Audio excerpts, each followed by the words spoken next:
Hey everybody, Arnaldo here, broadcasting from Fidelius Frequency. Welcome to my channel. Welcome to 2024, Happy New Year, and let's start off the year with the first video on Fidelius Frequency, inspiration for which was provided by another channel in the vinyl community. Rob Walker, Let the Music Play. I will leave a link to Rob Walker's channel in the description below. Rob Walker throws out the vinyl tag for 2024 at the beginning of the year and gives us 20 categories to show records or answer questions that he puts out there on the vinyl tag. So let's start off right away because it may be a slightly long video. I'll try to make it short and not too boring. First entry or first category of the vinyl tag, favorite record you purchased in 2023. It wasn't, I believe, because Rob Walker does not show a release from 2023, I believe this was open to any record you may have purchased in 2023, whether it was a reissue, an old record that you just found in the bins, or a new release. I'll go with the easy one, which is my favorite new release record for 2023. If you haven't seen my top 10 video and you don't know it yet, or maybe you have seen it and you already know that I picked as my favorite album of the year, Did You Know That There Is a Tunnel Under Ocean Boulevard by Lana Del Rey, her 9th studio album. For me, ranks up there amongst her best, along with Norman Rockwell and another personal favorite of mine, of hers, which is Honeymoon. So if you haven't listened to it yet, give it a spin. And Lana Del Rey, my favorite record of 2023. Second category is the last record you bought in 2023, which is actually the first record that I listened to in 2024 on New Year's Day. I happened to come across, while I was on holiday, at a great price, flipping through the bins, an album that I've owned since 1989 when it came out on CD format. I just never got around to purchasing the album on vinyl, so couldn't pass up the opportunity to get it at a great price. I'm talking about Disintegration by The Cure. Second album in their trilogy, started with Pornography, and that ended with, many years later after this, Blood Flowers. A masterpiece by The Cure, a goth masterpiece, a return to the darker atmospheres of The Cure, of their origins almost, and less poppy, even though it was a huge commercial success, and they became a stadium band with this album, actually, much to Robert Smith's dissatisfaction. Actually, his intention was not to become a stadium band. However, Disintegration, the last record I bought in 2023. Entry number 3, a band or a singer who released 2 or more albums in the same year. The year I picked is 1977, and one of my favorite artists released 2 albums that year. On January 14th, 1977, David Bowie released Low, the first album of his Berlin trilogy, which are the 3 albums that he either wrote or recorded during his period of living in Berlin. And 9 months later, on October 14th of 1977, he released Heroes. So 2 greats by David Bowie, released in the same year, Low and Heroes. Entry number 4, if you could listen to music from only one decade, which decade would you choose? That's pretty simple for me, although a lot of 60s, 70s, 80s, 90s have produced all fantastic music, some including artists and albums in various decades that are amongst my favorites. I'd have to pick the era or the decade that I grew up in which my main musical journey started, and I would have to pick, for that reason, the 80s. Number 5, show a record by a band or singer from Manchester. Would be very easy for me to show the Smiths, one of my favorite bands of all times, but that would be kind of boring. So I went another iconic band from Manchester, born from the ashes of Joy Division, New Order. This is one of their later albums called, great album by the way, Music Complete. So that is my entry number 5, show a record by a band or singer from Manchester, New Order. Category number 6, which band or singer did you listen to the most in 2023? I've only started digging into jazz, maybe I want to say 3, 4 years ago. So I did a lot of catching up over the last couple of years, and a lot of the catching up was, for me, on my favorite jazz artist. Actually, the first jazz album that I bought on CD is Kind of Blue. I'm talking about Miles Davis. I listened to a lot of Miles Davis. The Electric Years. Cannot recommend this box set by Vinyl Me Please anymore. Done a couple of videos on it, talking about it, unboxing it. Please check out my channel if you want to learn more about Miles Davis.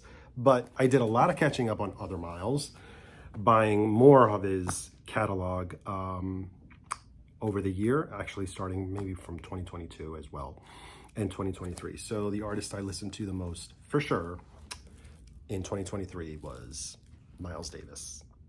So number 7, this is actually quite clever. Number 7, show 7 inches. So here we go.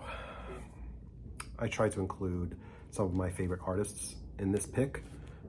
First off, the first single, debut single by The Smiths, Hand in Glove. This one I wanted to include, yes, XCC are one of my favorite bands, but I wanted to include this because I think the design of this single is really cool. At the time it came out, it had a plastic bag that came along with the picture sleeve. So as you pull it out, you actually see that there is some kind of animation. The design makes an animation, so that is actually one of my favorite tracks by XCC. Great Fire, XCC. This, I believe, was from the album Mummer. Next up is another artist that I love. I hope I can show this to you. It's really nicely done. David Sylvian, Pulling Punches. If you could see here, all of this, the title is actually embossed, as well as the rear sleeve has some embossing of the credits and the titles. Great picture of David Sylvian. And more importantly, well, yes, let me show you the inside. Very nice because it has a nice picture of David Sylvian on the label. And it came with 3 postcards, which is pretty cool. So that is number 3. Another artist that I love, we just talked about him. Thought this was actually a really cool format or shape. A 7-inch. It is not only a colored vinyl, but it's square. So also this one, the packaging is pretty cool. Clear sleeve, and you take it out. You have the credits here, and then you have the record, which is all white, and it is square. So that's David Bowie, The Next Day. Had to include a picture disc, of course, and one of my favorite tracks by Kate Bush, This Woman's Work from The Sensual World. Showing that. And the other side of the picture disc is just the credits. Kate Bush, This Woman's Work. Another cool single that I wanted to show, we talked about them also earlier, The Cure, Catch. This one is really cool because everything is on this PVC sleeve, and the record is entirely clear. No label, nothing else. And this is the front, which has the title, and the back has all the credits, but you still have to read it from the front because they're printed on from the inside. And finally, a curiosity mostly. I was flipping through my 45 collection and I came across what was a promo giveaway With the purchase of the Beatles on air live at the BBC Volume 2, some independent retailers were giving away a promotional 45, which had 4 songs on it. And the 4 songs, I show you right here. Words of Love, Please Mr. Postman, I Saw Her Standing There, Do You Want to Know a Secret, and Boys. So that is the Beatles. Category number 8, and this is really cool. Who's coming to your party? Choose 4 music-related people to come to an imaginary dinner party, past or present. Who would you invite? Well, I would have loved to have met and hang out with John Lennon, David Bowie, maybe include also Morrissey, Bob Dylan. There's quite a lot of people, Michael Stipe. But I thought to myself, okay, cool. I invite these people. What if they don't get along? What if they're pretentious, shy, introverted, unfriendly? I figured, what's the point of that? So I took a different approach. I work in the music industry. I don't know if some of you know that, but I have the opportunity now and then to meet musicians. Sometimes it's just a quick meet and greet. Other times I have meaningful conversations, more or less. And I figured maybe I'll invite the people that I think I would like to hang out with from my personal interaction with them in the past, and that I think would actually get along and be great dinner guests or party guests, because you have a party, you want people to have fun, right? And then you invite your friends. So, first person I would invite probably is Boy George. He's a hoot, really fun guy. I cannot see anyone not being able to talk to Boy George. I think he would be probably the life of the dinner party. Then you got to have some sweetness. One of the sweetest artists that I've met would have to be Kylie Minogue. I think she's also fun. She would have a blast with Boy George too. So Kylie's on the dinner guest list. Then one of probably the nicest musicians that I've ever met, a true gentleman, maybe I've said it in the past in other videos, Johnny Marr, perfect guest, easy to talk to, very approachable. I think he's probably one of the coolest guys. And finally, you have to have someone that is going to make everybody mesh together, right? And his last record that came out in 2023 sounds like a party that he threw with his friends. He invited over a bunch of his friends and decided to sing some songs together. I'm talking about Rufus Wainwright. This is album Folkography, made up mostly of collaborations. Every song is a collaboration with another artist. And the reason why I invited Rufus Wainwright, initially probably a little shy. I'm sure he definitely knows these guys. Definitely would loosen up, but also there's a piano or a guitar in the room. I'm sure he'd be the first one who would start singing and they'd all have a sing-along together. So I think he would be a fun guest. Rufus Wainwright, Johnny Marr, Kylie, and Boy George. Why don't you all come to my dinner party? Category number 9, we lost them. Choose one musician who passed away in 2023. We lost a lot of talent, great musicians in 2023. Just to name a few, they'll probably be named by other people. Tina Turner, Sinead O'Connor, David Crosby. There's probably a lot that people will name in this vinyl tag. I wanted to choose someone that did not get a lot of recognition when he was alive, did not get a lot of credit when he was alive, and is also very dear to me because he's a member of the Smiths. This year, or actually in 2023, we lost right here. There you go in the forefront. Andy Rourke, bass player of the Smiths. Wish we could have had you for a little bit longer. Thanks, Andy, for your music and being the fine musician that you are and contributing to the music of the Smiths. Number 10, imagine you could listen to music from one country. Which country would you choose? That's a pretty easy answer for me.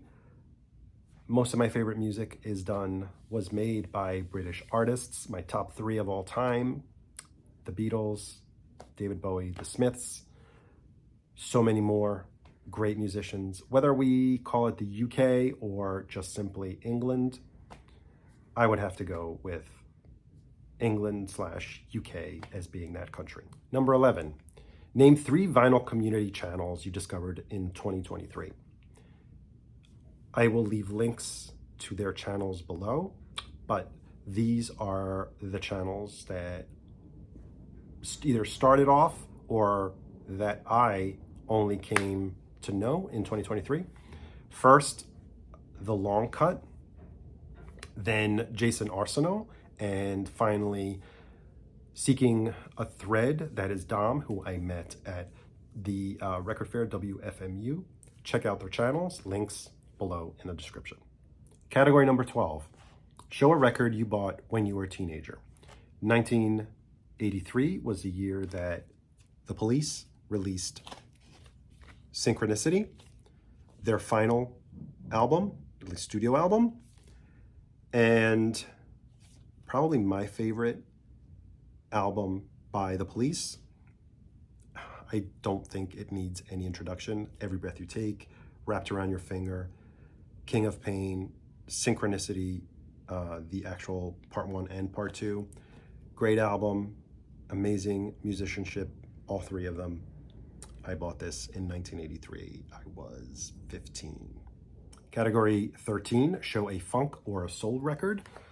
I was gonna go with the obvious choice, What's Going On by Marvin Gay, but instead, Let's Get It On by Marvin Gay, which was, let's call it the follow-up album to What's Going On if you're not including Troubled Man. Totally opposite from, at least in terms of lyrical theme, from What's Going On, very sexual. So many tracks on here. The amazing voice of Marvin Gaye, to me, one of the finest soul singers of all time. Let's Get It On is my entry for soul or funk record. Number 14, show a record you think everyone has, then show a record you think nobody has. Well, I looked at the stats here. 70 million albums were sold of this record. So chances are everyone has Thriller by Michael Jackson. Now for sure, stats will tell me that probably no one else has this album. Why do I say that? Well, because it is a mispress, and I was able to obtain a copy before it was scrapped. I'm talking about, it was only recently released a few weeks ago. Pop Trash, the album by Duran Duran. The first run had incorrect artwork. The second version, as you can see here, is different. The cropping of the picture you could see is different. The font, larger on the scrapped version, a little smaller on the official release. The rear cover, significantly different. You have white with the titles different, and silver. And more importantly so, I could go on and on. The gatefold here is kind of this silverish photo of the band. And the gatefold on the current release, totally different photo. So I don't think anyone has this. probably got lucky to obtain this copy before it was scrapped, before they realized that the incorrect artwork had been sent to the manufacturer and it had to be remanufactured, hence the delay in its release. So let me know if someone else got a copy of this. Category 15, She's Great, a record by a female artist you bought in 2023. I would have to say Rickie Lee Jones released a fantastic album, Pieces of Treasure. Let's call it vocal jazz album. Long career by Rickie Lee Jones.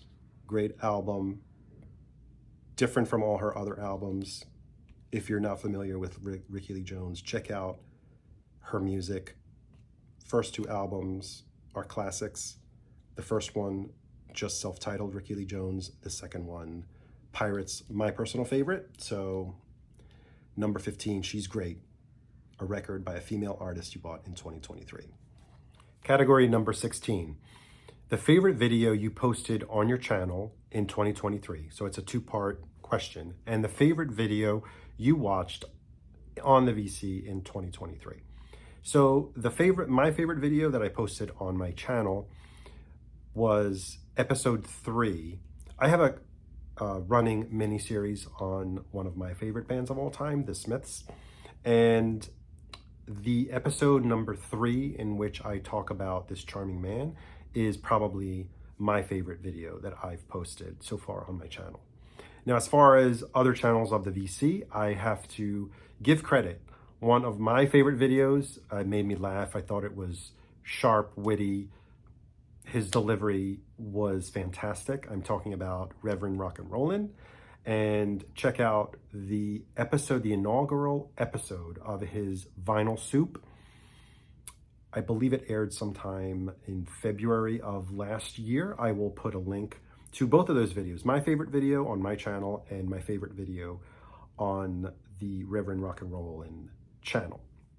Number 17, or category number 17. Show me a record you describe as a 90s classic. Now, it is one of my favorite albums of the 90s, although it's not my favorite album of the 90s, which I didn't pick because I don't really consider it. It came out in 91 as well as this album. I don't so much consider it a classic of the 90s. It's my favorite album of the 90s, and that would be Automatic for the People by R.E.M. I chose instead with something that is very 90s. It is a classic 90s album. The masterpiece by My Bloody Valentine called Loveless.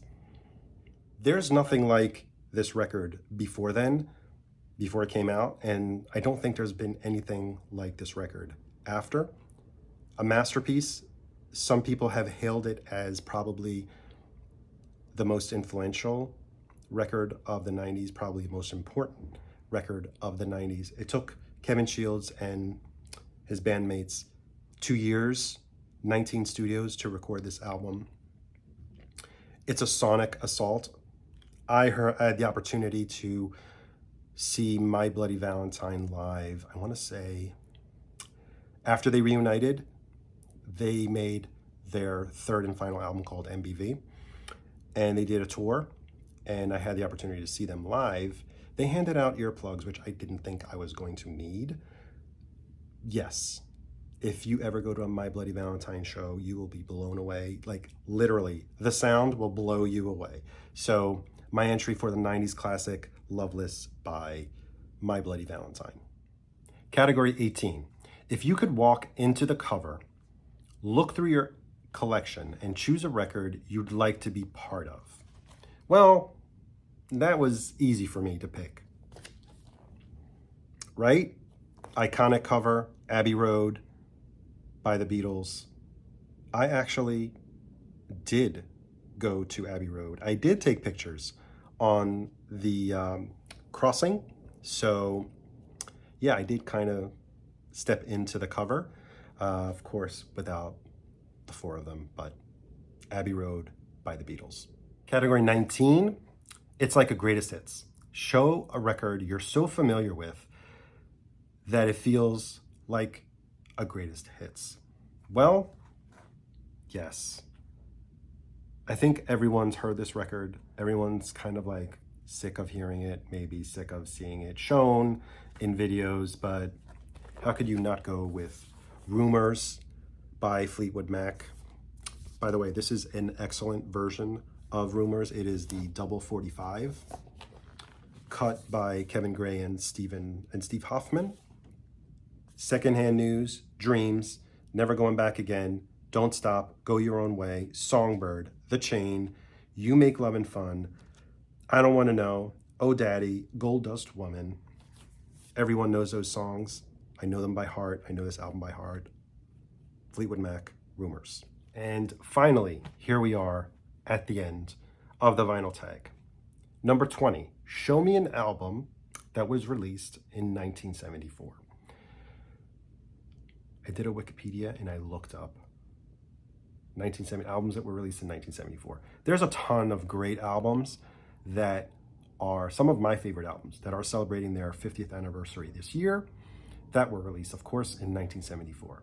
But a personal favorite of mine, probably not the best album of 1974 by, maybe not, I don't want to say by any means, but I don't think a lot of people will name this as their favorite album of 1974. Before the Beatles, Bowie and the Smiths were my favorites. It was about Kiss. I was a kid. I didn't buy this in 1974. I caught on with them in 76. May have purchased it in late 76 or in 77. The debut album by Kiss came out, I think it was February of 1974. I hope some people remember it and celebrate. Maybe I will. That it turns 50 this year. Some amazing songs on here. Kiss classics are on here. Deuce, Strutter, Cold Gin, Firehouse. I don't even have to look at the back of the cover. That's how well I know this album.